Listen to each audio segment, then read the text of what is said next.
Anong nagpapakilig sa'yo? Si crush? Tuwing hiningiti ang kanya? O kaya kapag nag-kiss yung mga bida sa pinapanood mo? Ano man yung dahilan, alam natin yung feeling. Yung halo-halong saya, tuwa, kaba, na parang hindi ka mapakali at need mong tumayo at tumalon at sumigaw at tumawa. Basta, you know what I mean. Pero kung titignan natin ang definition ng kilig sa Vocabulario de la Lengua Tagala, ang pinakaunang Tagalog dictionary na pinublish noong 1613, ang ibig sabihin ng kilig ay manginig ang katawan dahil sa kagat ng ahas. Halos ganun din yung nakalagay sa mga sumunod na diksyonaryo nung panahon na yon. Pero imbis na nanginginig ka sa kagat ng ahas, kinikilig ka dahil sa takot o lamig. Bakit kaya ganito yung pagbabago sa paggamit ng salita? It's hard to say for sure. Pero kaya siguro mahirap siya i-translate. Ang dami niya kasing history. Mahirap i-explain, pero feel na feel. Meaning, kamandag man yan ng ahas o heart react ni crush, kilig to the bones.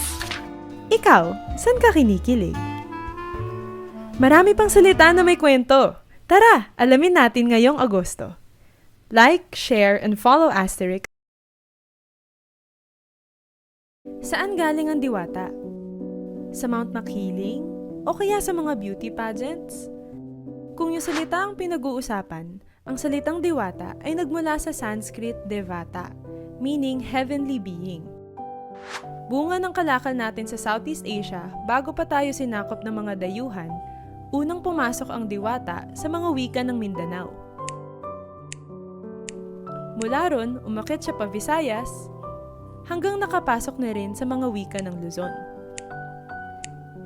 Pero kung kukut-kutin pa natin yung ugat nito, lalabas na ang Sanskrit devata ay nagmula sa mas matanda pang wika na tinatawag Proto-Indo-European. Itong root word ay ang pinagmulan din ng salitang Diyos at Diyosa na dala-dala ng mga Kastila noong 16th century. Dito rin nagmula ang English words na divine at deity na bitbit naman ng mga Amerikano noong 1900s. Tatlong salita, tatlong yugto ng ating kasaysayan. Iba-ibang daan, iisang pinanggalingan. Diwata, Diyos, divine. O, diba? Marami pang salita na may kwento. Tara, alamin natin ngayong Agosto. Like, share, and follow Asterix for more.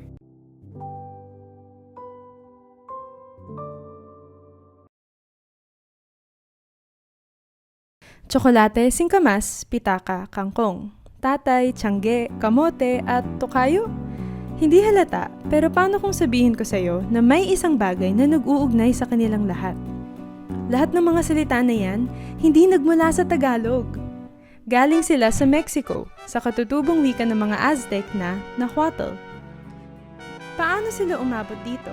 At bakit hanggang ngayon gamit natin ang mga salita nila? Ang storyang yan, 450 years old, pero buhay pa rin. Ito ang kwento ng Manila Galleon Trade. Sa isaya ng Pilipinas, napakahalaga ng mga Pilipino.